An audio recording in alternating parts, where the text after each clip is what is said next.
আসসালামু আলাইকুম এভরিওয়ান। আমি আয়রার মম, আপনারা দেখেন আয়রার মম কুকিং চ্যানেল। তো আজকে আমি বানাইছি একটা স্পেশাল রেসিপি ইফতারের লাগি, যেটা হচ্ছে ক্যারামেল পুডিং। তো দুধ জাল দেওয়ার ঝামেলা ছাড়া আমি যে ক্যারামেলটা তৈরি করছি আপনারা সেটা আজকে দেখবা। তো আমি কিলা ক্যারামেলটা বানাইলাম আমি আপনার লগে শেয়ার করলাম। আর আমি আজকে সিলেটে আঞ্চলিক ভাষায় কথা কইমু। তো আমি এখানে নিছি একটা ফানোর মাঝে আমি লইছি হাফ কাপ পরিমাণ চিনিটারে আমি আস্তে আস্তে একটু অল্প আছে জাল দিলাম।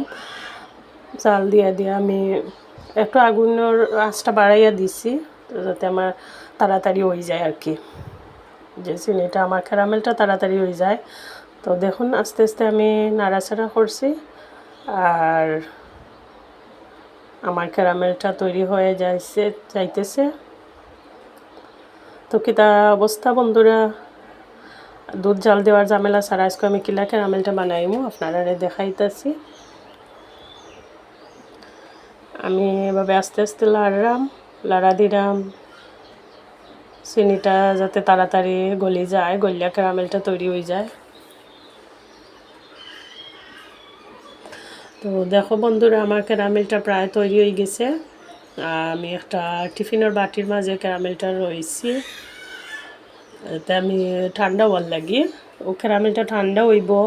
আর দেন আমি দিতে তৈরি করবো, যে আমি দুধ জাল দেওয়ার ঝামেলা ছাড়া কীভাবে আমি ক্যারামেলটা মেক করি সেটা আপনার লগে শেয়ার করবো।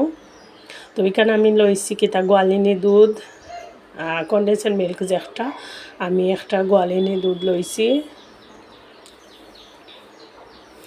তো আমি গোয়ালিনী দুধ দিয়ে আজকে বানাইমো ক্যারামেল। আর আমি এখানে লইছি 3টা ডিম। তো আমি আগে কিতা করমু, ডিমগুলারে ভাঙ্গিয়া আমি এই বউলের মাঝে লইমু, যাতে আগে আমি বালা করে ডিমগুলারে মেশ করতাম পারি সহজে। তো আমি একটা একটা করে ডিম নেওয়ার চেষ্টা করছি।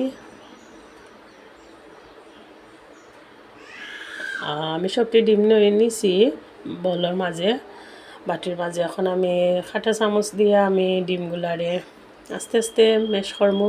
আমি ডিম যে মেশ করেন এই ইয়েটা আমি কোথায় রাখছি আমি তুকাইয়া ফাইরাম না, তার লাগে আমি কাঁটা চামচটা আনি নিয়েছি, আমি যাতে হাতের খান্দার যেটা পাইছি ওটা দিয়ে চেষ্টা করবার লাগে আর কি।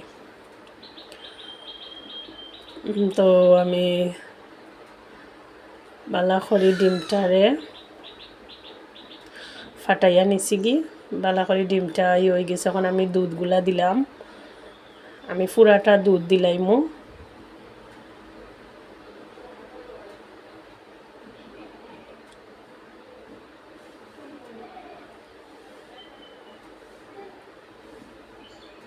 তো দেখুন বন্ধুরা, আমার দুধ সবগুলো আমি ডালি দিছি, দেওয়া হয়ে গেছে। এখন আমি আস্তে আস্তে নাড়ার চেষ্টা করবো, যাতে নিচের মাঝে কোনো দুধ থাকলে সেটারে আস্তে আস্তে আমি এভাবে নাড়াচাড়া কইরা দুধ আর ডিম একসাথে মিক্স করবো।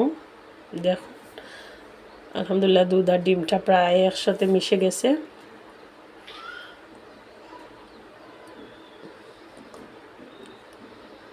আর এবার দিয়ে আমার যে ক্যারামেল রাখছি ক্যারামেলটা ঠান্ডা হয়ে গেছে।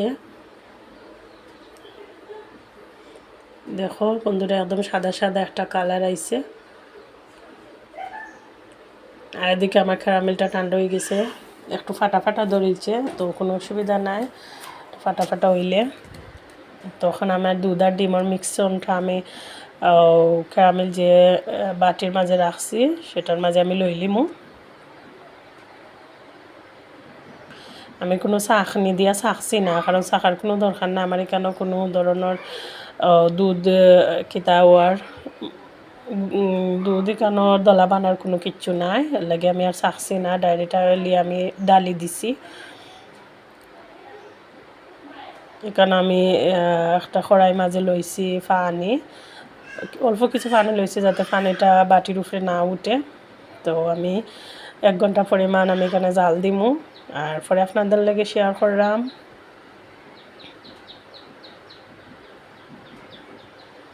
তো 1 ঘন্টা বাদে আমি আবার আইছি, আলহামদুলিল্লাহ দেখো বন্ধুরা আমার ক্যারামেলটা প্রায় রেডি হয়ে গেছে।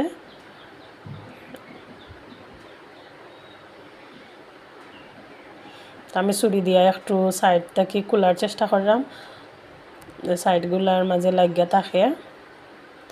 তো ইজিলি আমার ক্যারামেলটা ফোড়তো নাই পুডিংটা এর লাগি। ক্যারামেল পুডিংটা আমার অনেক ফেভারিট, আমার ফ্যামিলির সবারও ফেভারিট। তো আমি চাইলাম রমজান মাসও তৈরি করবো, ইফতারের সময় খাইমু, সবাই মজা পাইবা একটু কিতা মিষ্টি জিনিস ইফতারের সময় ভালোও লাগে। তো সবার লাগে আমি তৈরি করছি, আলহামদুলিল্লাহ আমার ফ্যামিলির সবার ওই জীব এই ক্যারামেলটায়। দেখুন কি সুন্দর ছকছকে হয়েছে। এখন আমি খাইটটা একটু আপনাদের লগে দেখাইলাম। খুব ইজিলি তৈরি করা যায়, দুধ জাল দেওয়ার আরও আধা ঘন্টা 1 ঘন্টা টাইম লাগে না। এটা আপনারা সহজে করতে পারবা। তো আলহামদুলিল্লাহ বন্ধুরা, আমার ক্যারামেল পুডিংটা প্রায় হয়ে গেছে। এখন আমি খাওয়ার ফালা ইফতারের সময় খাইমু। তো আপনারা দাওয়াত রইল, আইবা একটু শেয়ার হইবা, আপনার লগে খাইলিবা।